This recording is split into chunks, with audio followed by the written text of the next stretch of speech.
Welcome to the Vigor Life Podcast, a source of inspiration, lessons, stories, skill sets, mindsets, and strategies to invigorate and expand all areas of your life.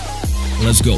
Hey, what's going on? Luka here with, Luka and Boom Boom today. That's right. With the special edition of the Vigor Life Podcast, and today is the Nutrition Edition.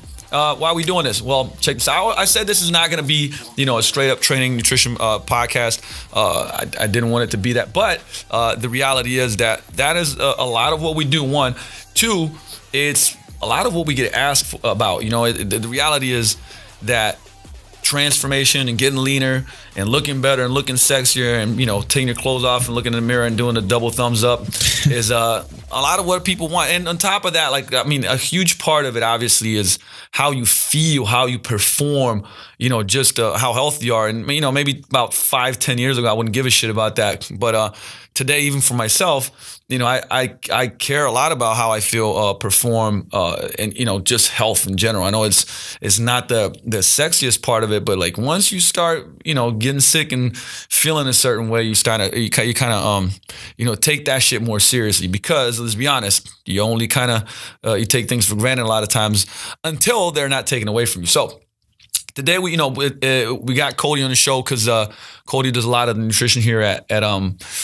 Vigor Ground, and we're gonna kind of go back and forth here, because what I like to do is real life examples, right? Because you basically spend a lot of time with real life people that do a lot. It's not like this X's and O's, hey, I got this quick PDF and this will solve all your problems.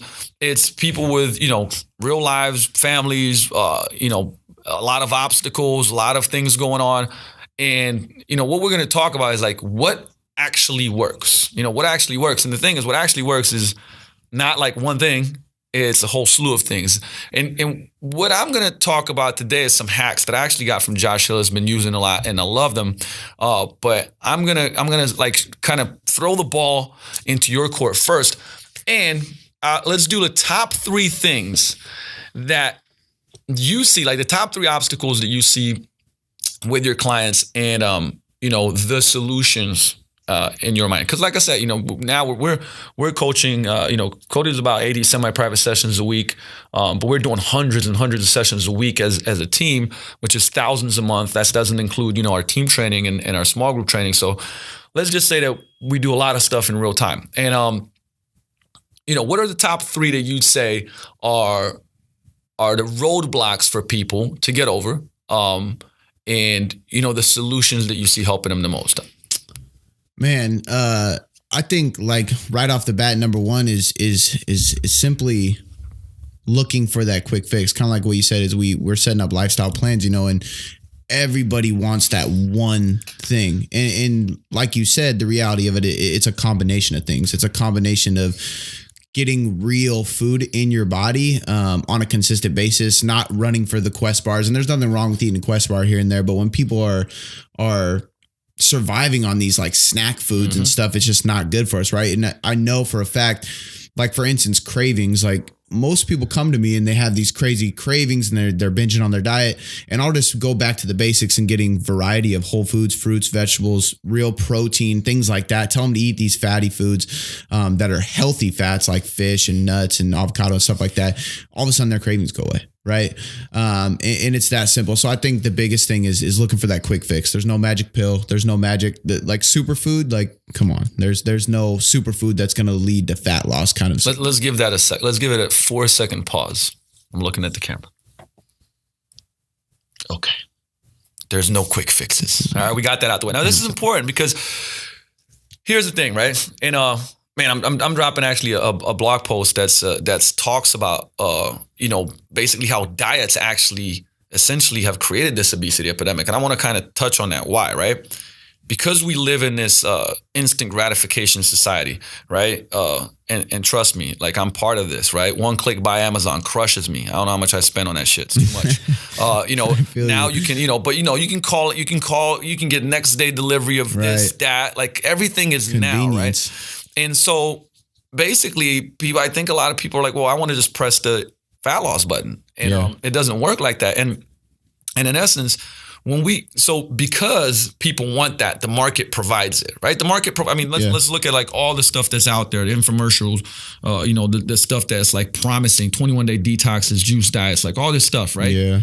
Which essentially works in a sense of weight loss is not that complicated when you do it. It's like keeping the weight off that's tough. Yeah, it's simple. It's not easy. Exactly. And so when people lose weight, obviously there's all these changes that happen from homeostasis to hormonal changes to psychological changes of cravings and triggers and things like that.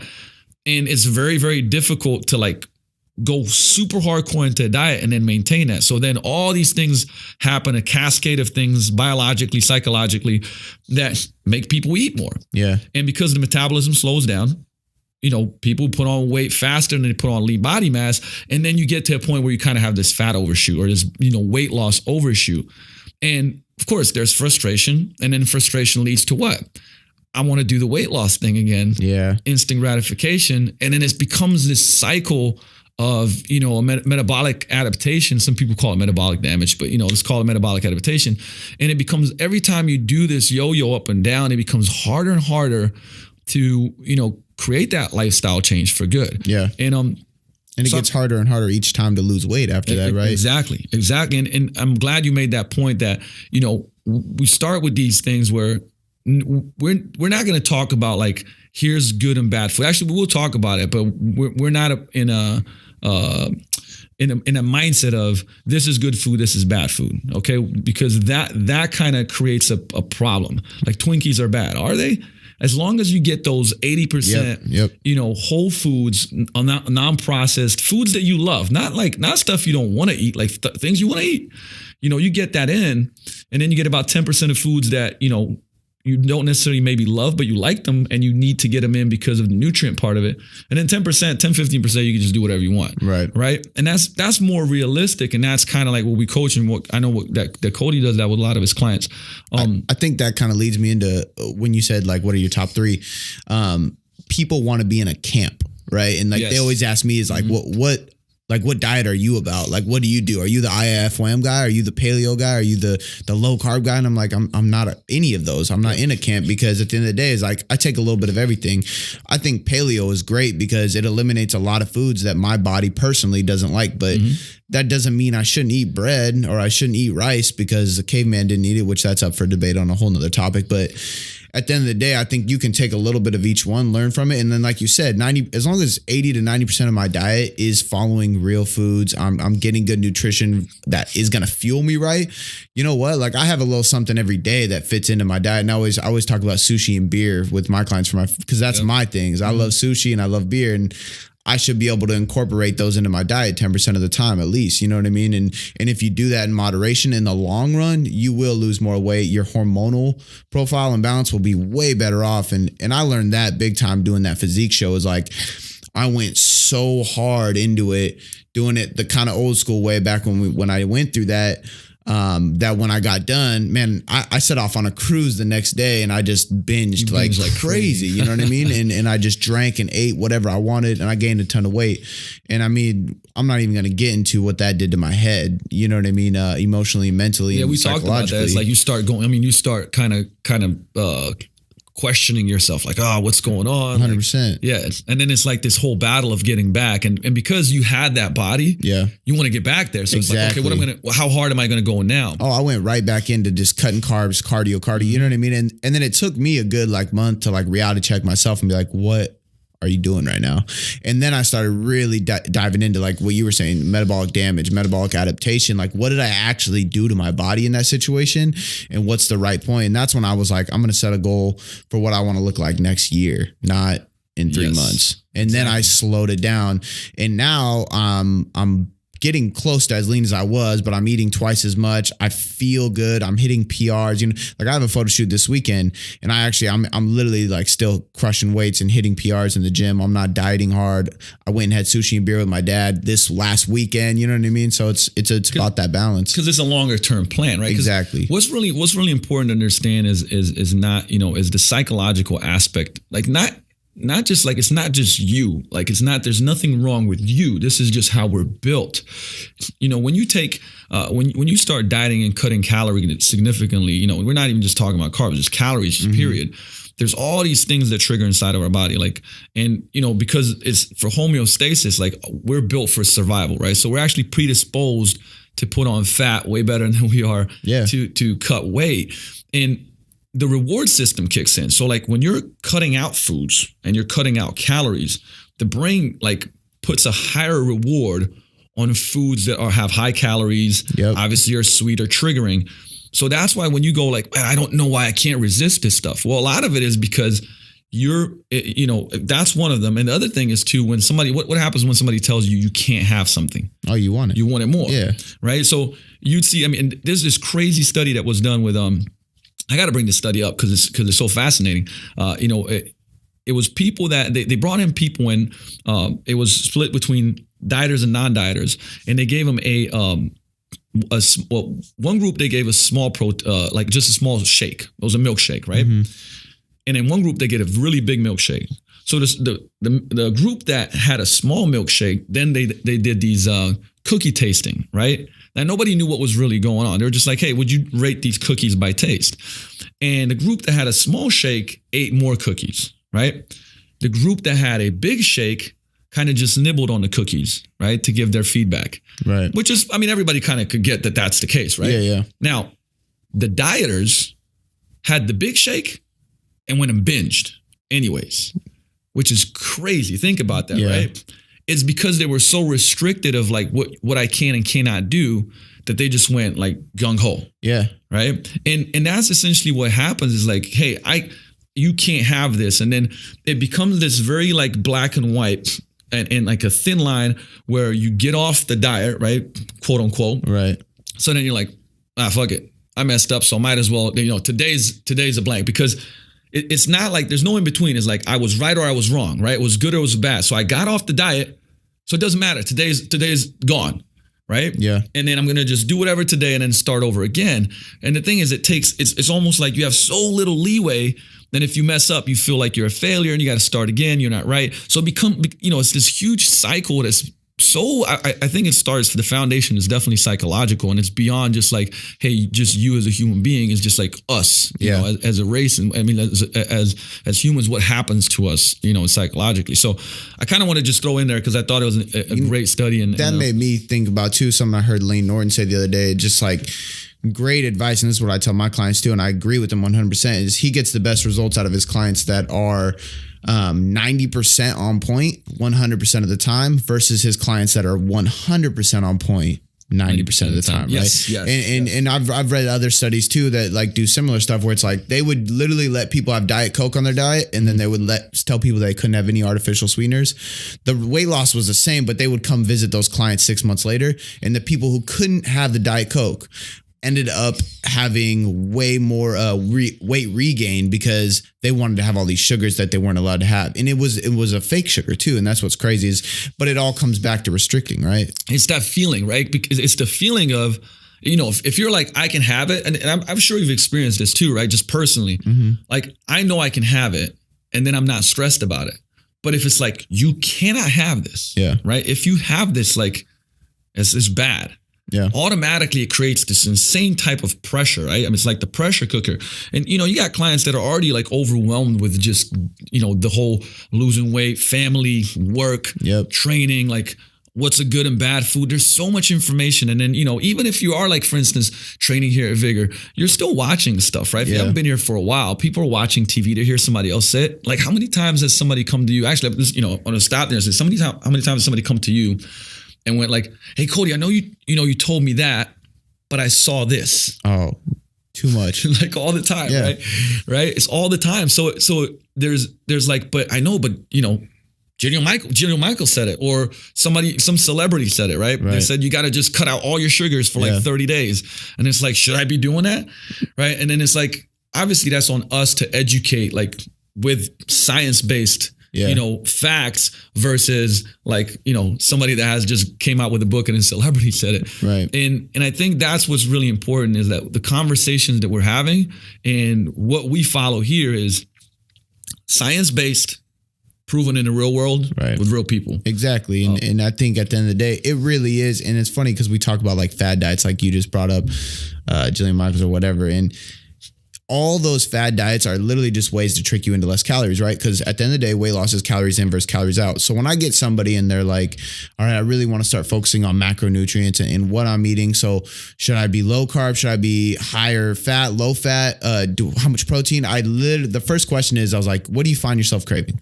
Do you find yourself craving carbs or fats? Like, are you the guy that goes and wants a big steak and some nuts or what? Or are you like always going for that bread? If they're a carb person, I will go, okay, we're going to have a higher carb diet, because as long as their calories are in check, that's all that matters. Scientifically proven, that's what leads to fat loss, right? And if I can provide them that, then it's less stressful, because at the end of the day, like you said, they have work stress, kid stress, family stress. They come here because if they lose weight, they'll be less stressful because they'll be happier, right? So why am I going to load them up with more stress trying to figure out how to diet? And I think that, that's a huge point. And we could probably go a whole separate route here on the aspect of behavior change, but I do want to bring, because you made a really good point, right? Are we creating more stress in their life? Because part of the reason, actually, I would say one of the main reasons that, people eat, I would say too much or not in line with their goals is because of, social triggers, work stress, home stress, pressure, right? It's emotional eating. Actually, I think that Precision Nutrition did a study. It was about 12,000, I think it was over 10,000 people that filled out a survey. And for men and women, for women especially, was I think 65 to 70% was their number one issue was emotional eating. And with guys, I think it was number 1 or 2, it was like stress eating. Same, I mean, very, very similar, right? So let's stop there for a second and just think about that. What drives eating is stress and emotions and, pressure and overwhelm. And then we can add on to that, right? With complicated things, with restrictions, so we're making them like restrict even more rather than making things, it's almost like to add to their life, right? In some way versus extracting. And that's a humongous point, because sometimes it's just like, well, do this. Right? Like, because it'll work, it'll work, but will it work for them? And having a conversation with the client and saying, well, okay, what do you feel is stopping you? Right? Like, can you, and remember the question we always ask, right? We always say, on a scale of 1 to 10, how confident are you that you can do this 90% of the time? And, this is a question you can ask yourself. And it pretty much, if your answer is 9 or 10, then you should do it. If your answer is 5, 6, or 7, it means you're not confident that you'll achieve it. And if you're not confident, you're not going to do it, right? And you got to just keep making it easier until you go like, yeah, I can do that. And sometimes that may be as simple as like, what are the habits that we just talked to about one of the guys in the Transformation program that's dropped 29 pounds in 5 weeks. Pounds, yeah. In 5 weeks. And crazy. And just so you know, like that, first of all, I don't want to promote like this whole like you can do this too. Right. Everything was behavior change. Absolutely. We're not doing any calories, any of that stuff. And that's what I was actually going to say too, is like I actually go through this 1 out of 10 system with my clients on a weekly basis. So like for him, for instance, I'm like, okay, what do you feel like is, and I already gave him, like this is kind of how your diet should be. Let's focus on protein. Let's focus on getting more veggies in. That's obvious. And then I'm like, what do you think is like your big roadblock? And he tells me, I already know what it is. You don't tell him. He would, right? And he was having beers, and I'm like, I'm not going to go, hey, you need to stop having beers, because then it's me barking at him. Right. Yep. So I'm like, what do you feel like would help you change? And he goes, man, I need to cut down on the beer. And I'm like, all right, well, on a scale of 1 to 10, how confident are you that you could, cut that back to 2 nights a week, just having a couple beers? And he was like, no, I could do that. That's a 9. And I'm like, all right, let's go with that. If he told me a 5, I'd say, what about just 3 times a week? You know what I mean? And then regress. And then usually if I did have to regress, he would come back the next week and be like, dude, I only drank 1 night a week, because he had that confidence, right? And he felt good about it. And then nobody's telling him what to do. And I've had way better results with my clients simply because I give them that control. And it's not me like pinning them down into anything. And at the end of the day, we all, like, I am the coach. I look at their diet. I know exactly what they need to change, but I'd rather them make that decision. And the thing is, like, can it be that simple? Yes. Yeah. And that's what people don't want to hear. That's the sad part is they want me to be like, okay, you need to be on 1,200 calories, this much protein, eat specifically at these times of the day. You need to have this much protein per meal. It's like, no, like at the end of the day, like meal timing doesn't matter that much at all. Like maybe from a performance standpoint, so you're not digesting food while you're training. Mm-hmm. But at the end of the day, it's like, follow these simple steps for a longer time and you'll get that result. And the people, that's the hard part, is it takes a while. Exactly. It's simple, but it's hard to stay consistent, right? I would even say, what's crazy is that I would even say that the slower approach gets you faster results many times. And we always, we talked about like the bottom of the pyramid, right? Behaviors kind of affect everything, but calories in, calories out is the most important. And we kind of go down the list, right? From to macros to micronutrients, right? It's like this little pyramid. And most of, like, if somebody cuts out beer or put half of their beer and replaces it with tea or water or, some 0 calorie drink, they're going to reduce calories significantly, but that behavior drives it. And then we go like, hey, look, add some more protein to every meal. It's more filling, it's more thermogenic. You're going to eat less food because of that. Once again, it cuts calories. So we're getting the result we want, but we're not always making it like metric based, right? Because the thing with the numbers, and just so you know, like, it's not that we're against journaling at all, because we do it with some clients. It just depends on the individual.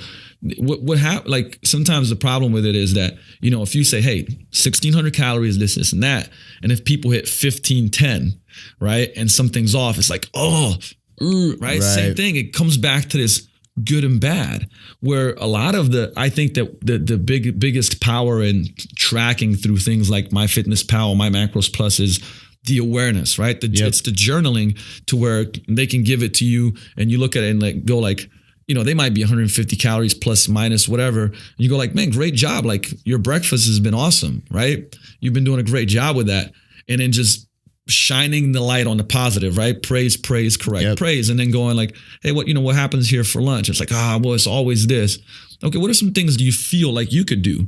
And they go, well, I could definitely pack some snacks. Like, that would help me for sure. Okay. And once again, you ask the confidence question. 10, bam. And it's like, you just keep building these little blocks to build this huge mansion at the end of the day. And I think, that's very, very important, because how many, like, okay, give me out of everybody that you're coaching right now, what would you say is the percentage of people do you have on, more metric based things like calories and macros, and who you have on habit based stuff right now? I would say it's honestly probably towards 50 to 60% metric based, but I will say that it was 100% habit based at first, right? So a lot of these clients have been with me for a long time. Therefore, I feel comfortable giving them those metrics. And when I give macros and calories, it's all what I call it's almost like lifestyle habit based macros, because I tell people like, okay, so you're going to eat 180 grams of carbs a day, for instance. That's your macro base. If you have 175, don't worry about it. If you have 189, don't worry about it. It's okay. It's not going to be the end of the world, because if you weren't counting those macros, who knows what the hell it would be, first of all. Second of all, you can, like, weight loss is a weekly thing. It's a monthly thing. It's a yearly thing. It's not always a daily thing, right? So if you're weighing yourself on the scale every day, which, first of all, I never recommend whatsoever anybody out there listening, but if you're looking at it on a daily basis, that's not good. Now, so I have my macros personally, but do I hit those specific numbers every day? No, because I know, like, if tomorrow I want to go out for a burger, I might cut back fat today because I'm going to have a bunch tomorrow, right? So it's always a lifestyle base. So it's never a set in stone, such a hard macro, unless you're like, now, I think for performance reasons, if you're like a high level athlete, maybe I do want you to have a certain amount of carbs every day to make sure you're performing well, or whatever it may be, but that's the rare case, right? And so here's the thing, right? And this brings it back to that. The journaling creates awareness. Awareness precedes change. Like, just knowing what you're doing is humongous, for us and for clients. But, with that, what I'm going to say is, the mentality a lot of times behind, I'm going to give a little bit of a kind of kicking the pants to the numbers part. When we lose weight, when we track calories in and calories out, right? Right. First of all, what's really important to understand is that how we process those calories is very different, right? So when you track your calories on, any app or whatever it may be, when you eat processed foods, okay? When you eat processed foods, remember that some of the work has been done, and processed foods digest very fast. And basically, there's not as much, or should I say, the absorption rates are higher, right? So you're absorbing more calories from processed foods than you are from unprocessed foods, because the body has to do a lot of the work that wasn't done, that has already been done for the processed foods, which means that you're basically burning more calories and uptaking less calories from the unprocessed foods, like exactly. Real foods. So then, you can now see how eating the 80%, 80+% of, real whole foods affects how many calories you burn per day. And like, not that many people talk about that, right. That's very important. So, when you say all calories are created equal, calories exactly. in, calories out, it does matter calories right. in, calories out. But there's a whole nother side of this, which is that like certain calories in, you absorb all of them. Exactly. Certain calories in, you don't absorb as much of them. On a hormonal level, it's completely different, right? And I want to say, now don't quote me on this, but 25% of the protein you eat is actually literally just burned digesting. Like you burn the calories. 25 to 30, something like that. And it's less in carbs and fat. But the point is you are literally burning calories just eating the food. Yep. And like you said, like it's way higher at a rate with whole foods completely. And you're going to have more satiety. You're going to eat less off of more food, right? Yeah. Mm-hmm. Obviously the carbs from a Pop-Tart are this small compared to like rice or oats. You're going to eat a lot more of it. You're going to stay more satisfied. You're going to digest more. And that's why that's kind of like the foundation, because we want to get obviously quality foods and nutrients in. The other thing that, most people don't talk about is that once you start losing weight, your metabolism slows down. So when you're losing weight, you're burning less calories. Mm-hmm. So that affects the amount of calories you should be taking in, right? If we look at metric-based stuff, and that's where it gets complicated. Actually, Precision Nutrition has a great calculator that's like the closest to it, right? Where it says how you should be, how many calories are you really burning when right. you're taking them in. But if you're burning, 200 pounds and you lose 20, 30 pounds, your metabolism is completely different than when it was 200 pounds, right?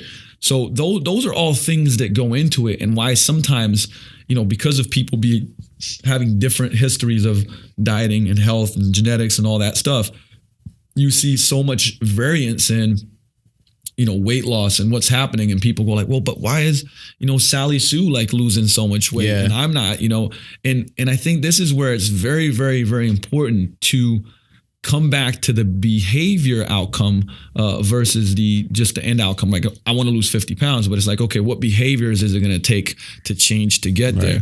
And it's a lot easier to track, right? One thing I like, I heard somebody say this too, and it's like, so people look at training, we periodize training, right? So we're always switching things up. But nobody does that with nutrition. They think they're going to eat the same thing every day, eat the same calories every day, and it's just going to keep going. But like you said, our body it's a magnificent adaptive creature, right? Yeah. We're constantly adapting, and the metabolism adapts very, not quickly, but once it does, it's set its stone, right? And we don't want our metabolism to slow down. That's, I think, the biggest benefit of carb cycling is that, because it's never linear, and you are raising calories, dropping calories. So essentially you're calorie cycling, right?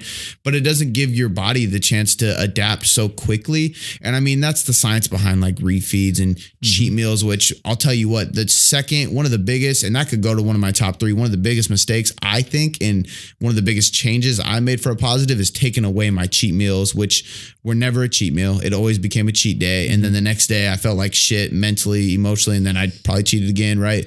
So with that, I think like the biggest key for me is being able to be flexible.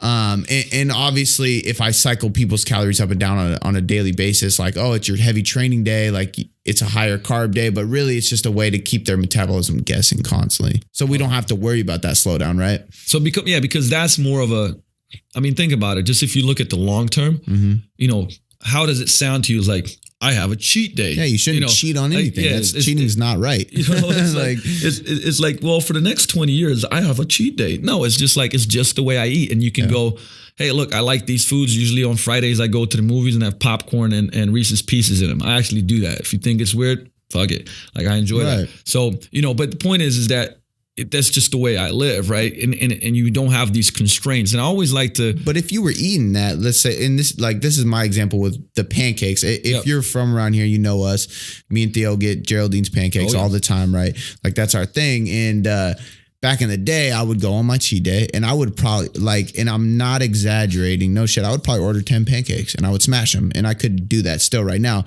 But I go with him and I listen to my body. I'll order 4 or 5 pancakes and I might eat 3 and be done. And I've watched Theo and he does the same thing, right? I could easily eat all those, but I listen to my body. I eat to 80% full, which is a big habit of mine. And if I don't need that food, I don't need that food because it's not my cheat day. If I want to go eat something a little bit else on Friday this week too, I'm going to, but I make it work into my lifestyle, right? And it's never like a all or nothing thing. And okay, so because we're going in this route, I'm gonna kind of switch gears a little bit because I think the most important part here is like the majority. You have to find out why you're eating food first. Is it because you're bored?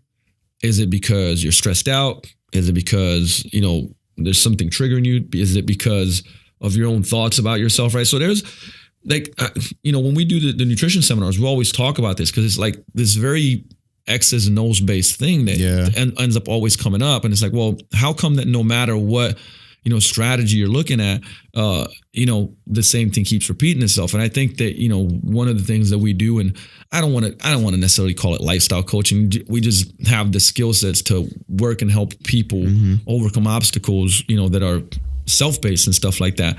And I think that's important. And like, even writing, like figuring out why you do the things that you do, like, was it because, it was, you don't think that you're enough. And like, look, these are real conversations because I didn't want to have this podcast and be like, hey, this is the science behind it. But it's like, your macros. Yeah, exactly. It's like, this is real life. This is what we see. This is what I've dealt with. This is what Cody's dealt with. Cody, before he came here, it was like, overweight. Like this is, I've dealt with this in my personal life on a huge level, like doing crazy, dumb stuff, because of, and then becoming aware of it. Like, why am I doing this? Right. And that's important because if you don't become aware of it, then how do you change it? Right. If you don't know what you don't know, how do you change it? I think a huge way too is like writing that down, right? Yes, like recognizing is really hard for people to do because then they're admitting it, right? So if I recognize that I'm eating over an emotion, then I'm admitting that I have that emotion. I'm admitting that I'm not okay, and I'm admitting that I need help. Which is there's nothing wrong with that, right? No. Like be okay with that. And I think so. This has actually worked really well with some of my online clients. Is they would have trigger foods and they don't know why, and I'm like, all right, well, carry a little notepad with you or a sticky note or whatever. And I had this guy, no shit, like pulled over on the side of the road because his thing would he would go to McDonald's on the way home from work, and it was all related to stress, hating his job, not wanting to go home to his relationship because it wasn't a good relationship.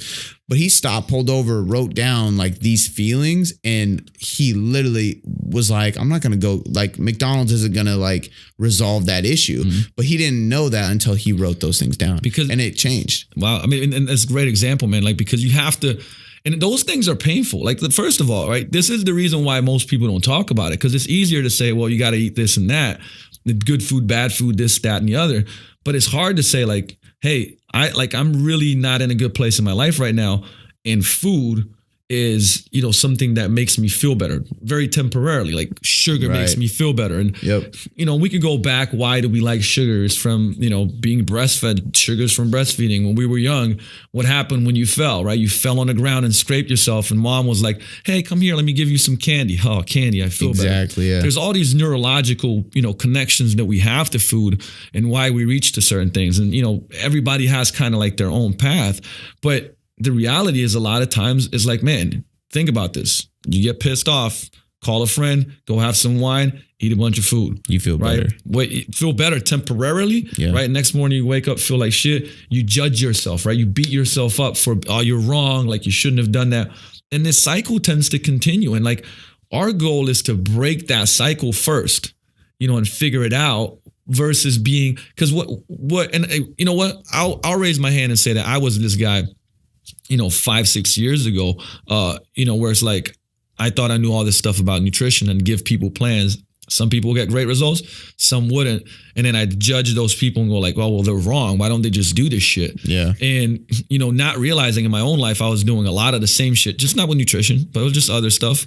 And, I had to hit the wall in my own life to start learning and going down this route of like, going to a lot of courses, a lot of high level stuff on the mindset and psychology and behavior change part of things. And realizing like, man, those people aren't wrong. It's just a different route. There's other things behind it, just like there's other things behind me. People be like, well, Luka, why don't you just do this? And I'm like, they don't understand. Right. And so that's the thing is like listening to people is probably one of the best things that you can do to help them out. Like actually just listen to them and have them make choices versus making choices for them.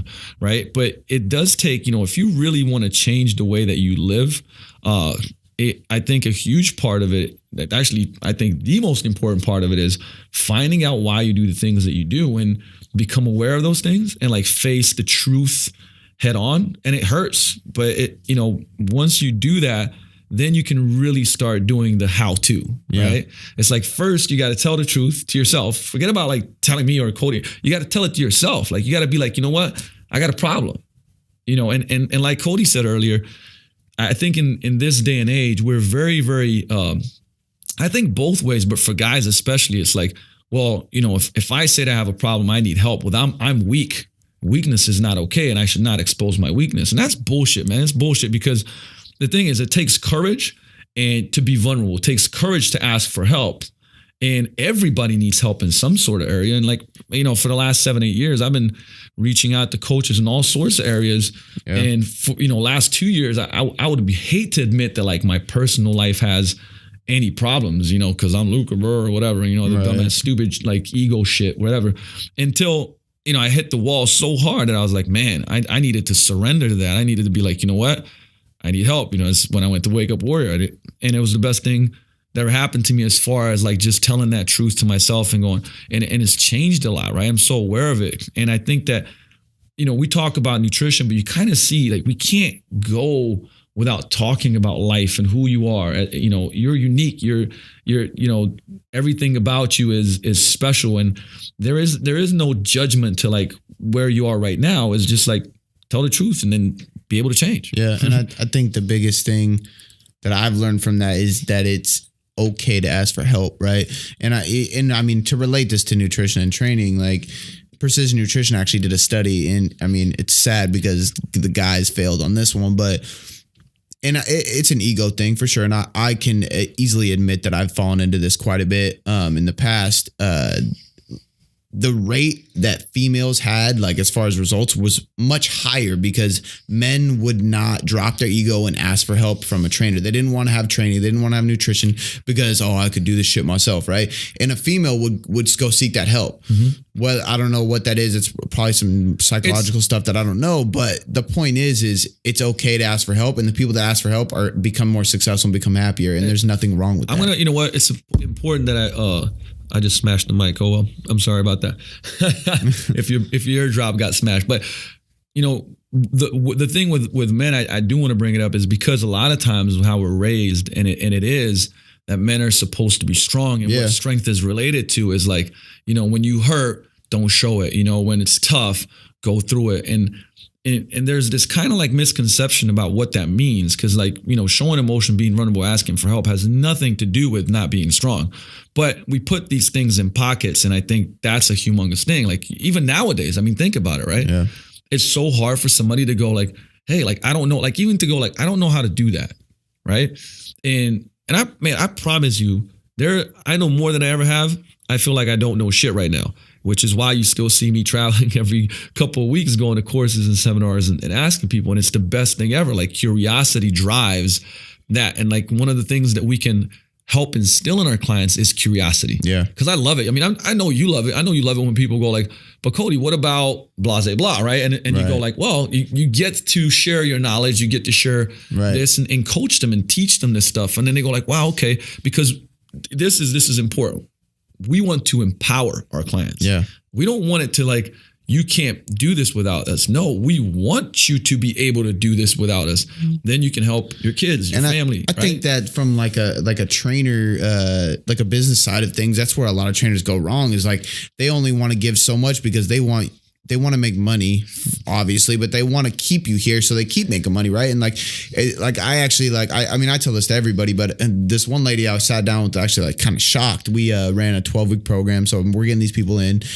So they're signing up for 12 weeks, right? Most of them usually sign up for longer because this is a lifestyle-based thing, but she sat down and she's like, I really want to learn how to do this for myself, and my lifestyle needs to change, all this stuff. And I'm like, look, the goal that I have here is by the end of 12 weeks that you can leave, walk out the door, and you know how to train safely, get results. You know how to eat. You can stick to it, and you will keep losing weight without me.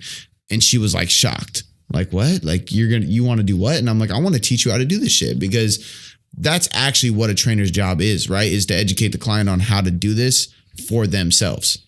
I mean, it brings us back to empowering people.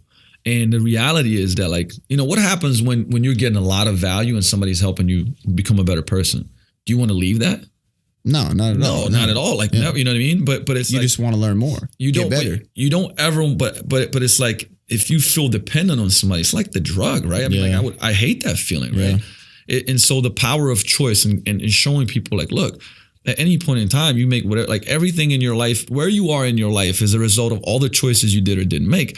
And, giving people kind of like autonomy, right? Which is choice, to where they feel that they can do this, that, or the other, and they know what choice to make. Like, that's power. Like, that's powerful. And just if you're in the fitness industry and people are very like, here's what you got to do, this is it.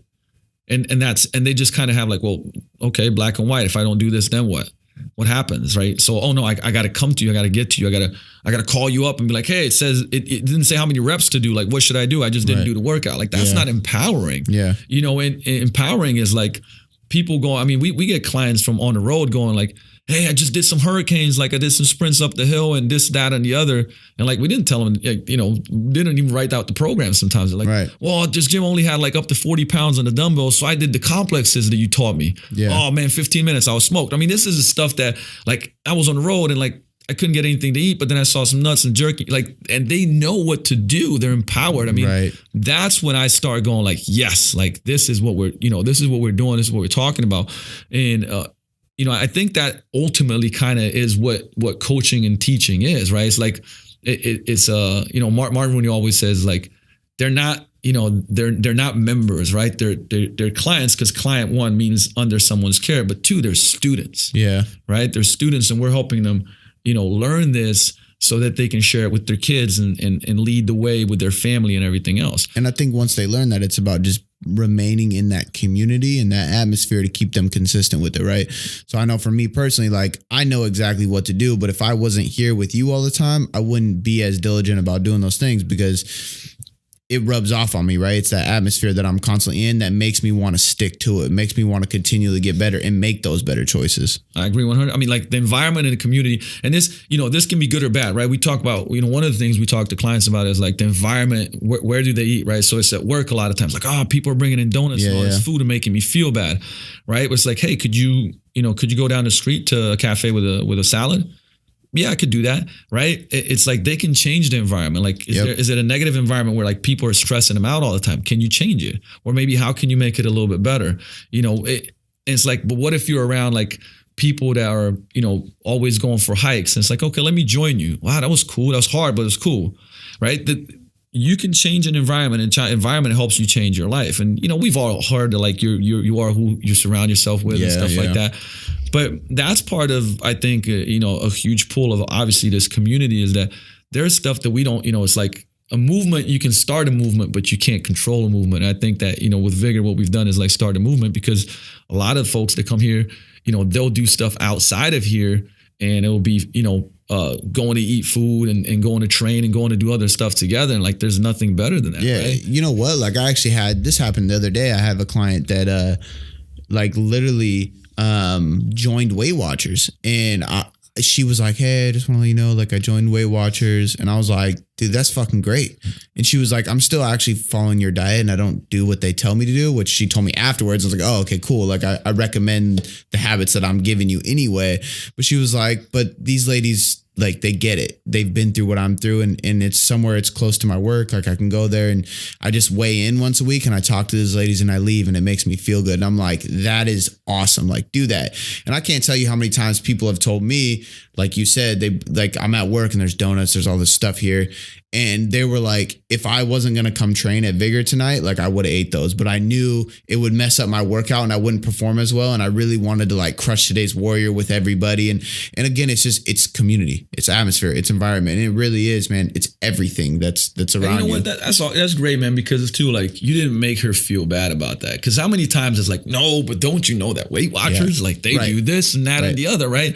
That's not supporting a person. Like what you can do is you can like, great is, if that's helping, they're saying it's helping them. You want to support what's helping them.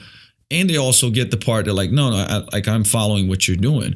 I think it's like, somebody does Zumba or T25 or whatever, and we beat them up about it. And it's like, well, the thing is like, if it's getting them to do something they wouldn't otherwise, I don't care what the next step in the introduction is. 100%. Like, and we've been kind of like through that, whereas, and Fit Pro is shining like, no, but that's bad. No, that's horrible. And I'm like, what were they doing before? Yeah. Right? Is it better than what they were doing before? I'm all for it. And I got to legitimately check the timing because we're going to, yep, definitely. All right. I mean, here's the thing. It's like, I love this, right? Because we'll go into like real life stuff. And there's so many examples I get so excited about. I know Cody does, man. He's, he loves the nutrition tip and like helping people and like developing in those areas. So I think, man, I'm going to have to do like an edition 2 of this one, right? So we're probably next week, we're going to have another edition of let's just call this the Nutrition Edition podcast because it rhymes and, I like rap. So, but thank you, man. Thank you for coming through and sharing this stuff with us. I think that, the Vigor team is going to kind of just become a staple of the podcast that we're going to be doing on a weekly basis because this is great. This is real world, and I love real world. I don't like, it's like, hey, here's this theory. It's not used anywhere with anyone and getting any real results. But let's talk about it. But it's like, no, this is science based and it's getting results, and that's what I love about it. So thank you for joining us. Absolutely. Take some. If you take one of these things, remember, like the one thing. If you just take one of these things and use it, like it'll help your life. So don't just listen to it and not take any action. Just don't get overwhelmed by it. Like one of the things that you heard that resonates with you, take it and start applying it. And we'll see you guys and you'll hear us next time on the Vigor Life podcast. Thank you, Cody. Peace out.